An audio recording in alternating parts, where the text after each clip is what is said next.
এই মুহূর্তে একটা খবর পেলাম, মাদ্রাসায় ঢুকে ভাঙড়ের তৃণমূল নেতার দাদাগিরি। হ্যাঁ দর্শক, আপনারা ঠিকই শুনেছেন। এবার সরাসরি মাদ্রাসায় ঢুকে ভাঙড়ের তৃণমূল নেতার দাদাগিরি। একেবারে ছোট্ট একটি ভিডিও সোশ্যাল মিডিয়ায় ভাইরাল হচ্ছে, আপনারা হয়তো এখনও দেখেননি।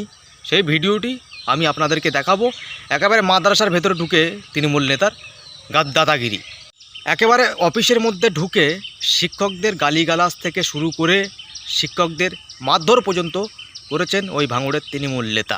হ্যাঁ দর্শক, এছাড়াও একজন শিক্ষকের জামাও ছেড়ে দিয়েছেন ওই ভাঙড়ের তৃণমূল নেতা। দর্শক, আপনাদেরকে সেই ভিডিও দেখাবো এবং ভিডিওর ঝড়ের গতিতে আপনারা শেয়ার করবেন।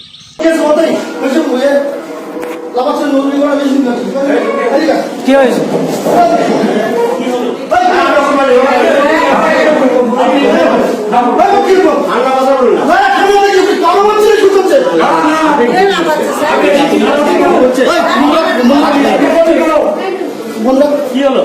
না না আপনার না, আমি কথাটা ওই ভয়েস উনি সঙ্গে সঙ্গে এসে বলছেন যে এই তোর ভিডিও বন্ধ কর।